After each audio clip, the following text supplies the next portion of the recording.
Honey Mathew.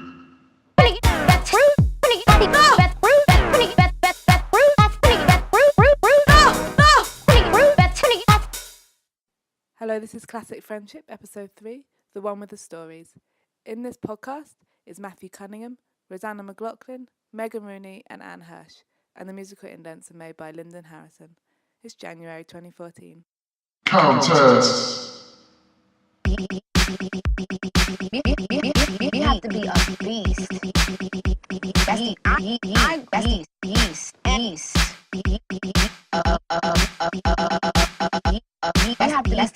Beast. There are two works by Mathew Cunningham in this podcast. This is Mathew Cunningham 1.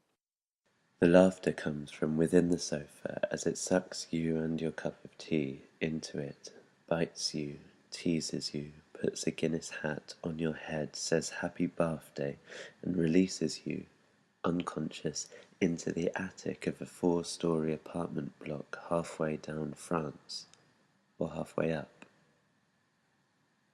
Some part of you hears the tread of the boots as if they are your own, but as you're lying down, it seems unlikely. The door is flung open. Enter the gendarmerie say, and start rifling through your possessions. You wake up, bleary, happy, scared, as they throw poems at your head and stones at your heart. One stone hits the spot and breaks in two. One poem means something, and together you reveal a landscape black and blue through which the cretins march by torchlight. All the dead celebrities are streaming towards an endlessness that unfurls eternally.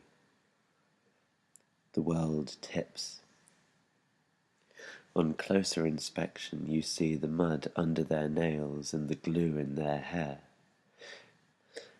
It's a real botch job, and the sun will never rise, but Andre Breton is busy telling Judy Garland about Darley's face. Judy Garland is telling John Belushi about her first ever job. John Belushi is telling Sigmund Freud about Wordsworth. Sigmund Freud is telling Mark Bolan about what Mark Bolan should do tomorrow. Again, Mark Bolan is telling Sylvia Pankhurst about wrong meat. Sylvia Pankhurst is telling Frida Kahlo about gold, and Frida Kahlo is telling Captain Hook about how they're all going to get there eventually. Just you wait and see, Captain. We'll get there. In the cold light of the interrogation room, your feet are bent. A disco light lying in the corner of the room is plugged in, but the plug switch is off. If only you could release yourself from these cuffs, scamper across the floor and switch that switch. If only. A gust of wind picks up a boat. The mirage sends a lamb insane. Canary Wharf is burning down. You close your eyes again. You open your eyes. You are doing something else. You are doing two things, maybe three, maybe four, and the gendarmerie peer down at you. You doing your things, itching your neck. Even though you are chained, there is still almost nothing you can't do. This is your holiday. Whatever happens is funny. You feel a hand on your neck, two hands, a third on your shoulder and a fourth on the other. A hood is placed over your head with a mini plasma screen sewn into the lining. Once everybody is settled down, the screen flicks to life. In 1993, Elliot Kaplan directed the Merce Cunningham dance troupe in a film entitled Beach Birds for Camera. It was a fantastic period of everyone's life. Everyone looked great. Everyone dressed well, and there was no need for anyone to feel bad or sad. John Cage was involved, and everything's all right when John Cage is involved. The beach birds never fall. The camera always drifts. The feet pitter-patter, pitter-patter, pitter-patter, pitter-patter. This is what they show you inside your hood. Beach birds for camera. It is a strange dance. Everyone looks gorgeous. This is what they show you. Of all things, It is beautiful how they dance. The chaos is hypnotizing. You want it to go on and on. You forget where you are. It's entrancing. You're only doing one thing. You're actually very happy now. This is an amazing show. You close your eyes and the dance continues. You open your eyes, the birds are still there. The camera's still floating. The feet keep on pitter-pattering. And it's all you ever. It's all you ever. It's all you ever. It's all you ever.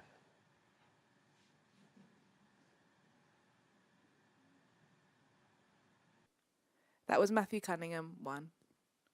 Rihanna. I love your hair, by the way. Hey, your hair looks amazing. This is Megan Rooney, Congo Line. Our unconscious desire had us boarded. This was her private time to drink coffee. Disoriented, suffering from indigestion, she sat looking out the window. Faced with a dilemma of what to say, she elaborated on yesterday's social something. She was making a political argument, mocking the real agents that sat all around her, wearing gold chains and red lipstick. She maintained expressions. Inherent truth formation stood before her. Washboard abs, ode to desire. But down in the food court, she just couldn't make up her mind between freshly squeezed carrot juice or fish fingers. It appears that the logic of her dreams made things confusing. And being there and becoming human at the same time didn't make those decisions any easier. Seasonal rhythms kept her moving in fashionable histories. Accepting old wisdom, she joined the Congo line, effectively staking out the memories of the day, formulating passion and something to get us to turn the page. Terror had her trying on gray sweaters. Cashmeres were displayed on the bed, and all the rest we left in the suitcase. In the highest form of togetherness, we lay side by side, waiting for the sun to rise, waiting for the sheets to be changed. Ideal ego pulls on her heartstrings, and you just can't say no. Because every evil genius has a father and eats farmed fish. And your symbolic meltdown matters little. Culture and business own our lives, and with each monotonous step we take, there's a better spot to enjoy coffee. The kiss was long and sweet, and looked how a kiss should look after a couple had been separated for so long. Fantastic obscenity was queen, and she wore them well despite the double eviction. Girls were popping out of cakes, and we videoed him crying at the scene of the crash. His hands were in the cement, leaving his mark for all the nobodies, yours and mine, that would be lured there at some point in the future. That was Megan Rooney, Congo Line. Serenade.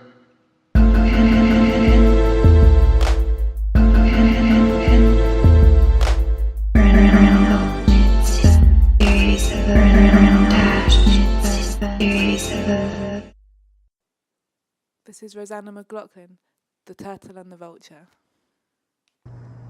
As Lewis waited for his cousin Eddie at South Kensington Station, he wondered whether he had chosen the right thing to wear. He had been daydreaming about tonight's festivities, a party in honour of Eddie's latest exhibition, all week. Bejeweled women with their heads thrown back in laughter had occupied his waking thoughts, as had the golden carpet of opportunities that would subsequently unfurl at his feet. Panicked at the prospect of his wardrobe, Nothing he owned had felt at all synonymous with this new and dazzling incarnation of Lewis Palmer. He had invested half a week's wages on a sterile-looking shirt and a pair of trousers from Gap. The rest had gone towards a set of business cards, embossed with his name and a host of other contact details, including, rather hopefully, the international calling code for the UK. Now that the evening had finally come around, the familiar figure of doubt had wrested back its dominion from the glitterati, and Lewis's giddy fantasies had been replaced by an overwhelming sense of nervousness. It didn't help matters much when Eddie arrived half an hour late, having come straight from his studio in a pair of faded Hawaiian beach shorts and a pink paint-splattered jumper, radiating his usual cavalier charm. Eddie and Lewis followed a line of guests up to the steps of the enormous door of number 50 Thurlow Square. They were greeted by Johanna, who was wearing a star-shaped cap like the police wear in LA, only made of black velvet and with Hollywood written backwards across the crown in silver letters. "Halli halloo!" she called out cheerfully, blonde plaits swinging as she puckered up to the air around Lewis's cheeks. "Eddie, wonderful to see you. There's someone upstairs who is simply dying to meet you."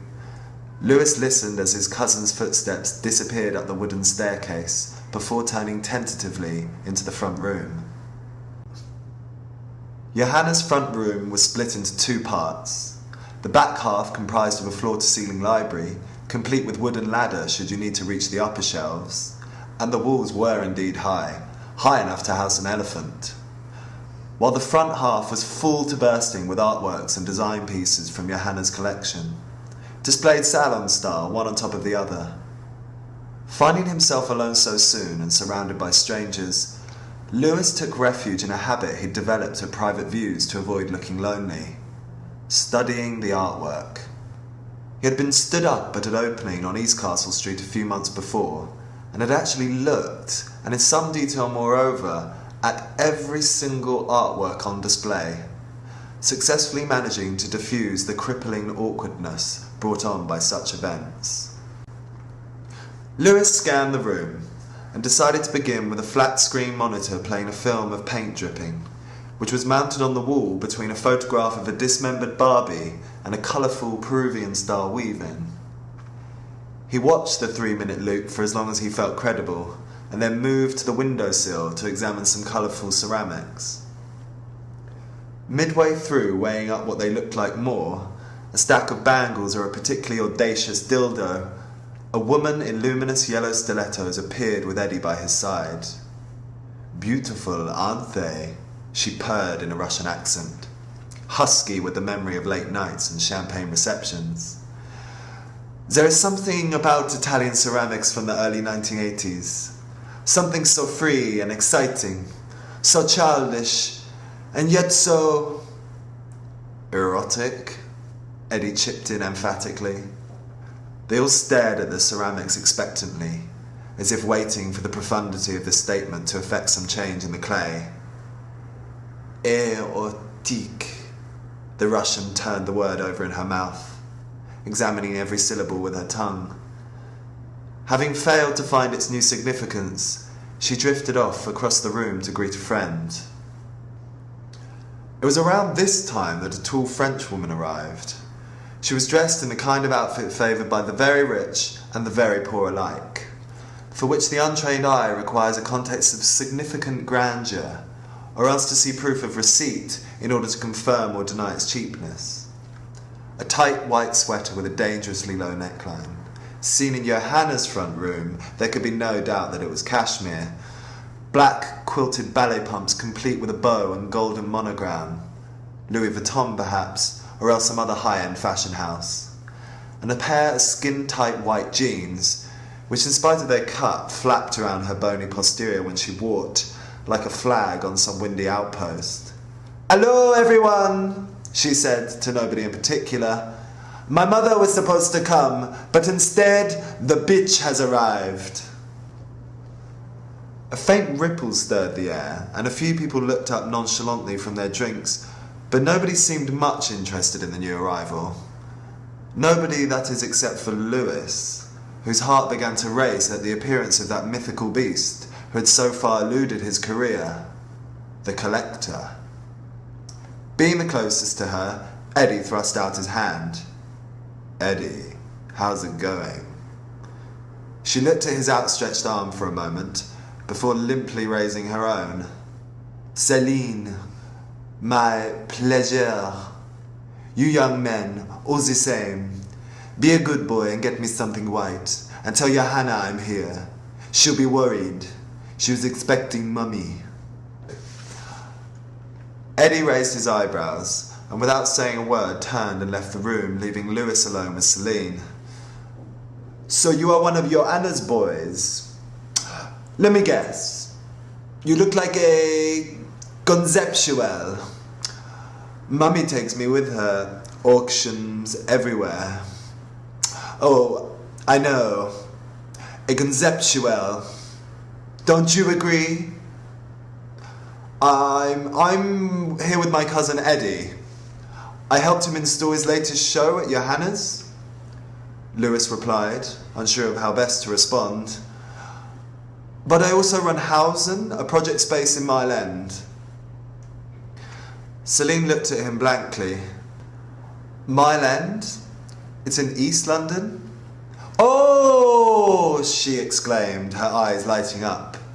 To Céline, like many a West London collector, East London is a veritable turtlehead heaven, a breeding ground for emergent talent, where the intrepid venture to place bets on who will be next to ship solid gold. "I've been to Jay's place, on Oxton Square," she announced proudly, betraying a misconception commonly held by the city's Occidental residents that East is in fact a small village extending no more than 1 mile from Shoreditch Town Hall. "Do you have a card? I'm always interested to see what you conceptuals get up to." Lewis hastily pulled a card from his pocket, feeling pleased with himself for being so well prepared. "It's not your last one. I do hope I haven't stolen your last one, you sweet boy." Céline mewed as she dropped it into the cavernous depths of her large leather handbag. Out of the corner of his eye, Lewis noticed a German artist named Caesar who had shown at Hausen a while back. For the opening night he had hung some meticulous oil paintings of trainers on the walls, dimmed the lights and turned the gallery into a club, complete with a laser show, and a DJ had come over from Berlin especially. Caesar was sitting on a stool in the corner of the room, listening intently to a strange young man who seemed to be in the midst of convincing him of the importance of some idea or theory. For all the world he looked like a politician who had blown his expenses in American apparel, an unnerving combination of rehearsed rhetoric and tie-dye leggings, and Lewis was sure he recognised him from somewhere. Meanwhile, Céline had begun cackling like a lunatic vulture, tossing around the names of famous artists she'd met like so much carrion. Over her shoulder, Lewis watched as the Russian in stiletto heels walked over to Caesar and the tie-dye politician, and he suddenly remembered where he'd seen him before. He'd given a talk in a friend's warehouse a few months ago, something to do with the internet and free pizza. "Damien, Anish, such naughty boys, those conceptuals, those YVAs, don't you agree?" Céline insisted, having said nothing in particular. Not wanting to anger this dangerous bird, Lewis looked up at her and nodded with as much sincerity as he could muster. Céline was one of those people in whom one could practically smell an unholy mess, and thus far Lewis had been careful to avoid her eyes, instinctively aware of that diabolical something lurking just beneath the surface. Now, as he scanned her features for the first time, he realised he had absolutely no idea how old she was. Her cheeks and forehead were perfectly smooth, solid even, but around her eyes, little black holes bored into yellow marble, was a centimetre or so of papery wrinkles which had evidently escaped the surgeon's knife. Time, that most dogged of critics, was making a concerted effort to wind the clock's hands back to where they rightfully belonged. "I've just got back from Venice, of course. Were you there?" No," Lewis replied politely. "But I've always wanted to go." "Oh, you're too poor," Celine responded triumphantly, stretching out the words like a playground taunt. "Johanna would have to smuggle you in her suitcase."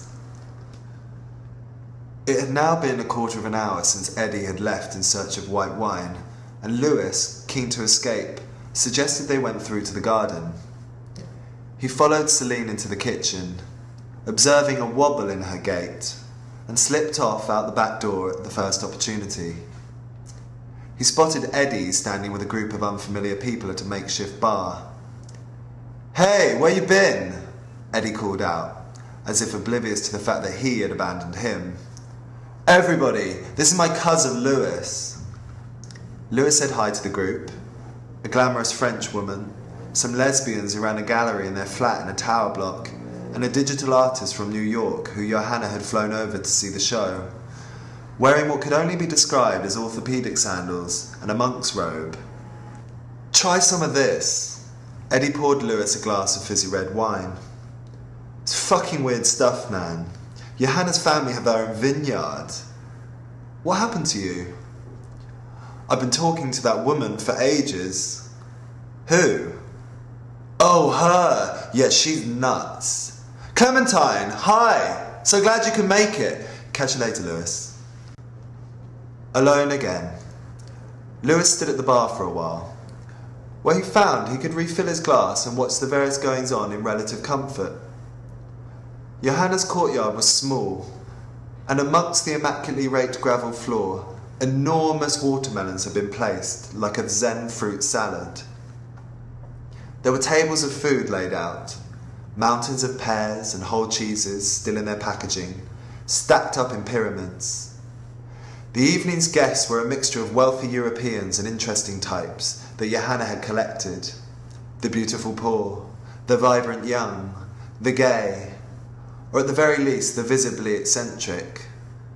And Lewis watched them drift through this improbable landscape, either too much at home to notice, or too proud to acknowledge the absurdity of splendour. Inside, a buffet was being served, and guests had begun to appear in the courtyard with plates of food. Lewis, who had been standing at the bar for some time and had felt himself dangerously near the cliff face of drunkenness, decided it would be wise to follow suit. In the kitchen, Johanna was busy directing a pair of young women, dressed in black and white service attire, who were stacking asymmetrical plates on a long glossy table and replenishing the dishes. To Lewis's surprise, all the food was round. Miniature balls of cheese, baby tomatoes in a variety of different colours, meatballs, and lavender profiteroles. Even the tureen at the end of the table was filled with pea soup. He was gingerly placing the few spherical objects on his plate, unsure how to approach a meal with such formal rigour, when he noticed a large canvas attached to the ceiling above his head. Looking up at it from below, he thought of mirrored ceilings in porny hotel rooms that allow you to watch yourself in the act. He felt dominated by the alien spread. Outside in the courtyard, the flow of alcohol had begun to heat things up, melting the edges of the day. Tongues and collars were loosened, and abandoned inhibitions, jetted into the night sky on the back of wild laughter, had formed a dangerous canopy over the party, like a cloud of burning ash above a bonfire. Celine had been sitting for some time on a bench in the corner, radiating reckless heat. Two pretty young men had been amusing themselves with her for some time and had just slunk off in search of wine, and Lewis, by now portraying the slippery confidence of a man half drunk, sauntered over to her. "Do you have a cigarette? I need a cigarette," she said, fumbling around inside her bag. "I'm afraid I don't smoke." "Fucking... well, I don't know. Where is it? What do you have a cigarette?" she demanded again, oblivious to the fact that she had asked only a moment ago. Lewis noticed that something about her had changed. If earlier she seemed to have only a loose grip on reality, she had by now completely let go of the rope, and was instead being buffeted about the evening by the turbulent winds of intoxication. Perhaps I could find you one? With her head lost in her bag, the contents of which were now strewn across the floor, she muttered in the affirmative. Lewis sprung to his feet.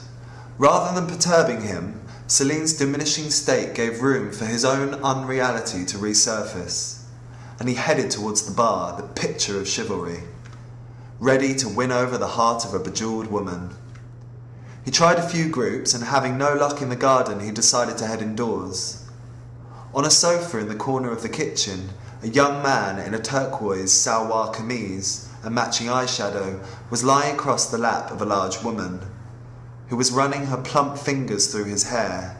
Lewis bounded over. Excuse me, there's a woman outside who very much wants a cigarette. I don't suppose you've got one going spare? The young man looked up at him sanctimoniously. Is it for her out there? No fucking way.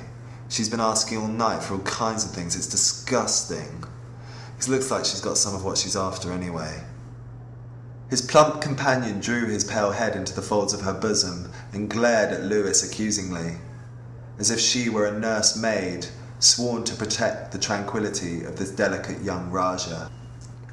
Lewis returned to the garden empty-handed and disheartened, to find Celine attempting to transfer the tobacco from a broken Marlboro Light into the sheet of a cigarette paper. All was not lost. Sensing her mounting distress, Lewis offered to take over, managing to fashion a lumpen but nevertheless smokable cigarette. He handed it to her, and without a word she got up to her feet, steadied herself, and went off in search of a lighter, leaving Lewis on the bench in the company of the detritus she had left in her wake. A small corner of card, buried beneath the screwed-up receipts and spent cigarette cartons, caught his attention. Turning it over in his hand, Lewis recognised his phone number and the letters LEWISP printed across the front, and the rest of his name had been torn off for a filter. It was by now nearing midnight, and the party was beginning to wind down. Johanna had resumed her position in the hallway, kissing the procession of cheeks, making their way out into the Kensington night. With Eddie nowhere to be seen, Lewis found himself standing with the 10 or so hangers-on, gulping down wine, chasing the evening's inevitable death. There were no longer enough voices in the garden to keep the canopy aloft, and an uneasy atmosphere descended upon 50 Furlough Square. One man, not content with the evening's haul, was attempting to wrestle a large wheel of untouched cheese into his rucksack. On discovering that Lewis was watching him, he shrugged his shoulders, gave up on the rucksack, and went to say goodbye to Johanna with it tucked brazenly under his arm. Celine was prowling amongst the watermelons, in the hope of finding something to stay, if only for a moment, her terrible hunger. One by one she singled out the remaining guests, who replied with the uninvested apology usually reserved for beggars on busy high streets, delivered automatically in the knowledge that the same question will always be asked, and the same answer will always be given. She walked up to Lewis. "Excuse, do you have a cigarette?" she said, fixing him with an expression of perfect blankness. He shook his head. "No, I'm sorry." Before he had finished his sentence, she had moved on, and he addressed his apology to the empty wine bottle and the empty sky which stood before him.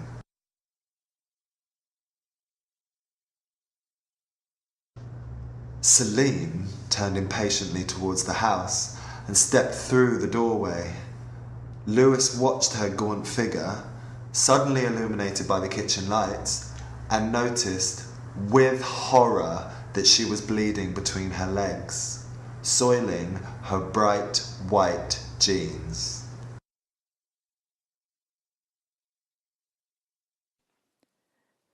That was Rosanna McLaughlin, The Turtle and the Vulture. Tonight. And I love your hair. Thank you. And I love your hair. Thank you. And I love your hair. Thank you. And I love your hair. Thank you. This is Mathew Cunningham, 2. She knew what she enjoyed because she kept doing it, but others weren't convinced. The others said there's unfair pressure on her. They were right. So what about her enjoyment? How does that fit in? It seems that what she enjoys is not particular to the thing, but more to the pressure put on her by it. Sunrise dreams of sunrise, she wakes and refuses to concurrently until she remembers. Mary Margaret O'Hara, when you know why you're happy. Helped out of yesterday's clothes and into the day before's. Early into consciousness she feels nervous. Less detectable now though, more like herself. She finishes dressing, enough for now at least, and carries on with all the feelings she has converted into breakfast, which is tiny, and more than enough. Her neck stretches in the mirror, without eye contact. Toothpaste is better than breakfast. She has to remember that. It doesn't matter whether she chooses or needs to rest. She is resting now because she needs to make a list out of the day. Other people in the house have already used things and got on with their lives, which makes her feel a bit shit, but she understands, kind of, because she didn't get back last night until they were all in bed, and she knows she's pretty empty, energy-wise, at the moment and for a while. It doesn't matter whether she thinks or hopes there are still 1 or 2 in bed. She doesn't want herself to be too detailed. She knows she can't wear these clothes, though, and nearly cries. Her body becomes quickly heavy, and her head raises to the height it is when she stands up and walks back to her bedroom. She gently peels the clothes off of her body. She is naked now. Her right hip moves inwards, causing the left to move left. You can see the air. Her left hip pushes back and the toes of her right foot support the shift in weight. She is kind of standing on her toes now, but also rocks. She feels okay, actually. On the way to work, she hits a hole in the road. Her bike and her body crunch together. She doesn't mind the pain because she's a little late to work, but she's worried about her bike. The cars get very close to her and she hates them but finds her hatred unreasonable. What gives her the right to hate cars?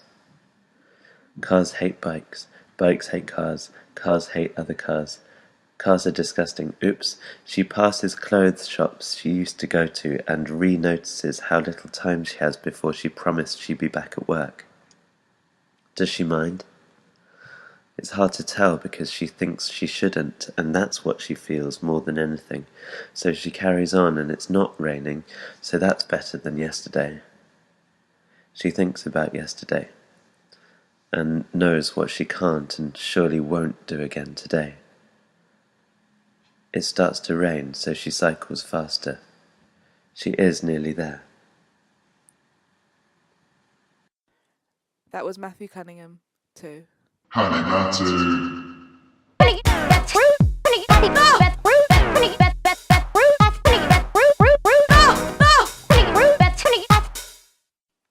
This is the final part of Anne Hirsch's work, Frank the Entertainer in a Basement Affair, a radio play. It's part 2. I just want to interrupt the story here for a minute, as we're about halfway through. So far, Annie and Frank have been getting along so well. Annie's been winning challenges and has even befriended many of the girls. Everyone thinks of her as the sweetest and realest girl in the house. I'm proud of myself for having pushed her to be more outgoing. It's paid off, but as the competition progresses, I wonder how long she can keep it up.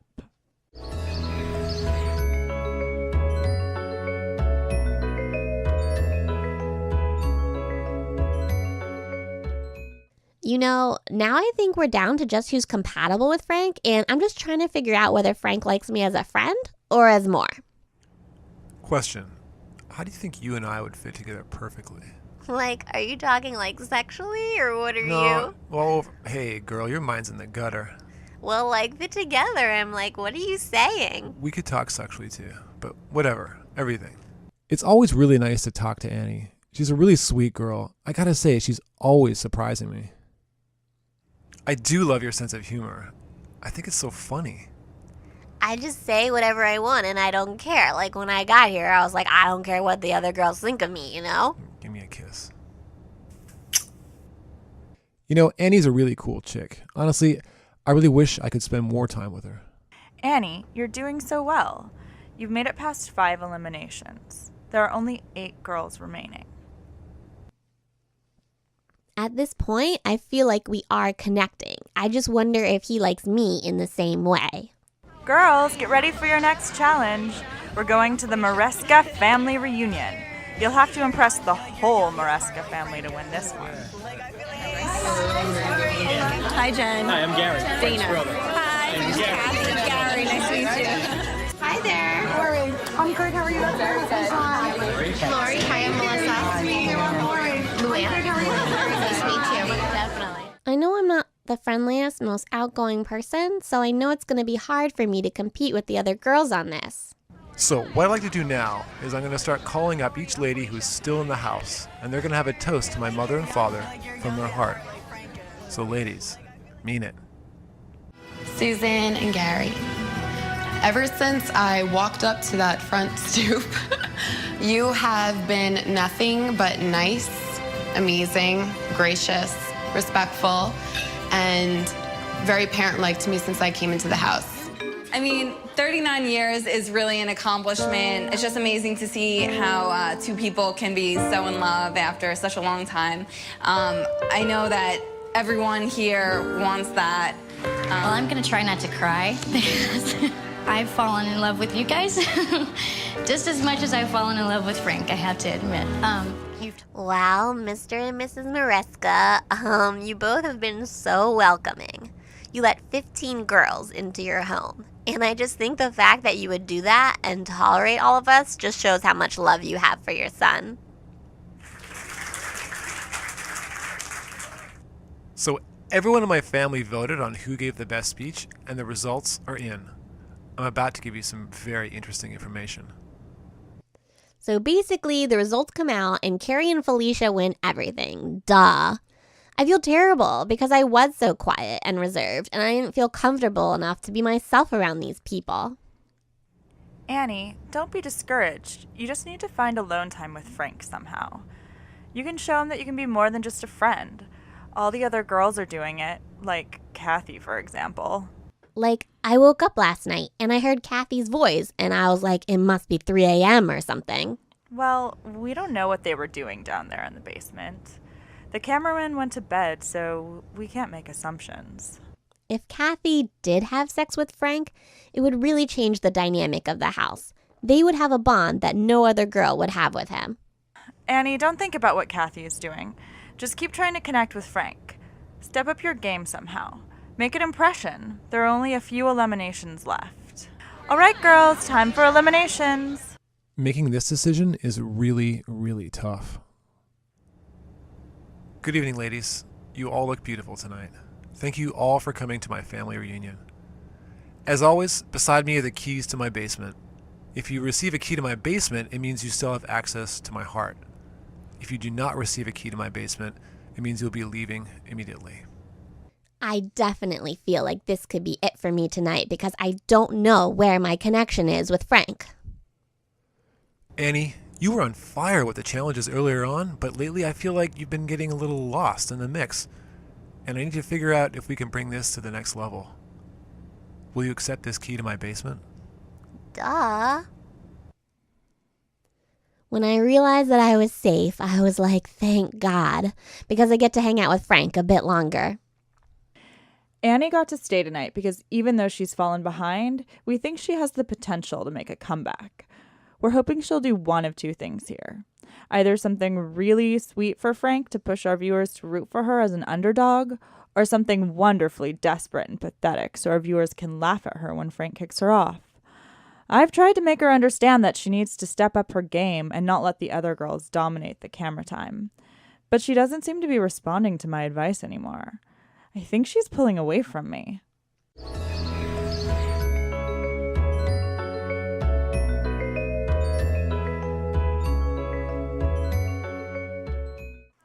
Girls, it's time to get up. You have a long day today and a new challenge. Now, ladies, there's nothing more sexier to me than a woman who can sing to me. Today, ladies, you're going to be singing for me and my parents in today's Crooning for Love challenge. I'm going to split you into teams. Annie, you're with Dana. You have only 2 hours, so sing your heart out because someone will be going home tonight. So there's going to be an elimination tonight, and I'm like, oh my God, it's really important for us to win this date with Frank. This is the only time we have to make an impression on Frank. I tell Annie she really has to shine tonight, but now she just ignores my advice completely. I'm looking into her eyes, and something has changed between us. Like she doesn't trust me anymore, doesn't think I'm here to help her. Can't she see I just want to make her a memorable character? But instead, I have a feeling she's up to something different from what I have planned for her.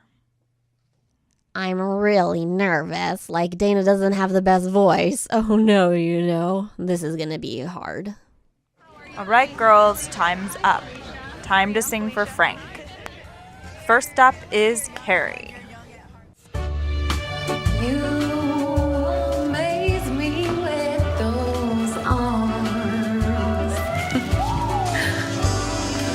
Can't keep my hands off those sexy arms. Next up, Kathy and Melissa.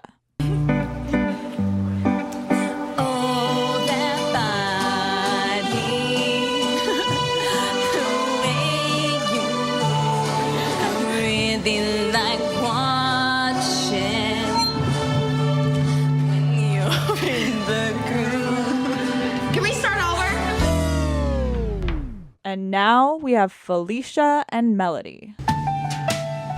Come and play some games with me. Together to victory. I knew from the start that I'd be in your heart. After level 2, hey, I'd be tiger too. Okay, Annie and Dana, you're up. In my sleep, I'm dreaming of you. Don't know what I would do. Sleeping next to you is exactly what I want to do. Love, love, love to sleep all day. Don't want to get up, baby, I want to stay. During the chorus, I can tell that me and Dana are starting to get a little bit off. Then basically, I just start to freak out a bit. I just feel like we're failing. I'm like, I have to do something here. I feel the love around. Dana, stop. Like, seriously, stop. Because I want to get freaky. It's not about your it's about this love. I think it's gonna stick like in my mouth when I give you a job. Hey, parents, it's time to shut your ears. Because it's not about your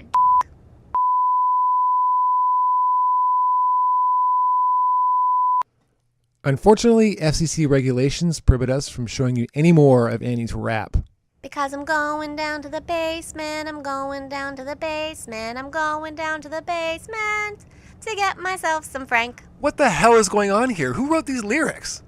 I just thought that I would add a little spice. That's the word, spice. I gotta be honest, I thought you were gonna win up to that point. Dana, I'm sorry.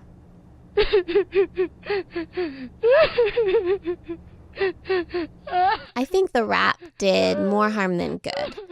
So I sort of just misjudged the situation.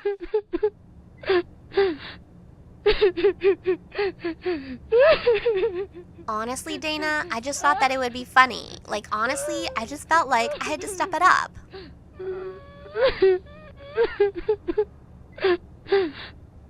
Annie, what have you done? You've ruined both yours and Dana's chances of winning this competition. Why would you do that? Like, honestly, they're just words. Annie, we don't even know who you are anymore. We thought you were a sweet, nice girl, but we don't even know who you are. How could you do that to Dana? Honestly, I just seriously panicked because I feel like I'm always in the bottom and I don't know how to get his attention. That is no excuse for what you did. And right in front of Mr. and Mr. Maresca? How disrespectful. That is not what we had planned for you, not at all. You were supposed to win this challenge. I just felt like I never get his attention. I just wanted to get his attention, you know? Just go get ready for dinner, Annie, and think about what you've done. It's time to have dinner with the family, but first, there is someone I need to speak with. Listen, if my parents weren't there, you could have made the whole song about whatever the you wanted to say. I wouldn't have cared. I talk like that all the time, but just not in front of my mom and dad.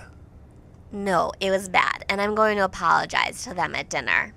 Out of all the people in this house, that's the last thing we expect to come out of your mouth. I was like, shocker. Do you know what it is? Honestly, I just flipped out because I knew we were going to have a challenge and then an elimination, and I was like, I don't know what to do here. I think I did go too far, but I just needed to do something just to get some attention from Frank. But honestly, Frank, I definitely see the way you are with the other girls, and maybe we just have a different kind of relationship, but I do get a little jealous. It's just hard, but I just feel if you're not feeling me, I don't want to be strung along. If you're on the fence or you don't know, that's one thing. But if you know now, honestly, just let me go because I don't want to be here longer and have it be harder for me. You know, I know Annie's down because I haven't really seen that much of her, but I didn't think she'd be this upset. I know everyone's thinking, Annie, you totally made today really weird or whatever, so I'm just not going to say anything because I already caused way too much drama today. Girls, time for eliminations. If I get to stay tonight, I'll probably try to be more aggressive. Just, try harder to get Frank's attention in more productive ways, hopefully. Ladies, I really believe that this challenge showed me a totally different side of all of you. But tonight, I do have to say goodbye to one of you. So now, there's 2 girls and only 1 key. At this point, it's not about being important for me to stay. It's just more about I only want to stay if Frank likes me as more than a friend. I don't want to stay if Frank's just going to string me along. So at this point, if Frank isn't feeling me, I would just prefer for him to send me home. I'm absolutely sure that, Annie, you do have feelings for me. Ultimately, it's my feelings that are at test here, and I owe everybody my honesty. This is basically do or die for me. Either Frank will decide he has romantic feelings for me, or he'll decide it's just friendship. And honestly, you are an amazing woman. Annie, please step forward. Annie, I'm so glad you're in my life, and I really hope that you and I can always be friends. I'm so sorry, Annie.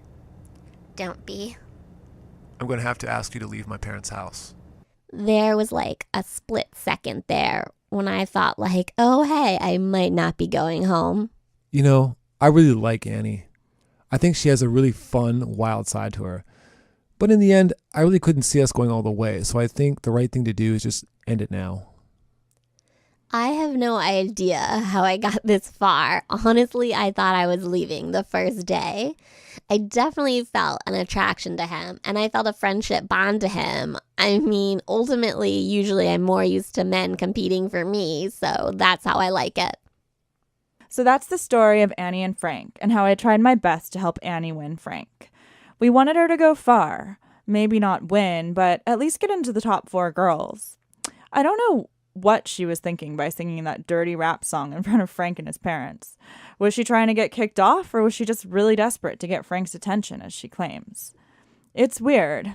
It's like I had this one conception about who Annie was, the girl I wanted to show the viewers, but she proved not to be that person after all. It almost makes me question some of my assumptions about the other girls, too. Anyways, after Annie pulled her little stunt, she no longer fit into the storyline I had crafted for her. So we had to let her go. Who knows what she would have done next? I was sad to see her leave. She was such a sweet underdog character. But I guess that's reality for you.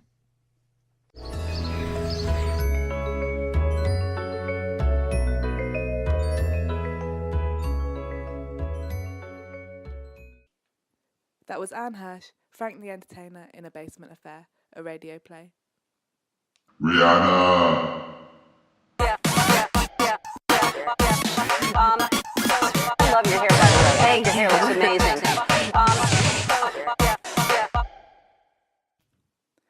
This has been Classic Friendship, Episode 3, the one with the stories. In this podcast has been worked by Mathew Cunningham, Anne Hirsch, Megan Rooney and Rosanna McLaughlin, and the musical indents were made by Lyndon Harrison.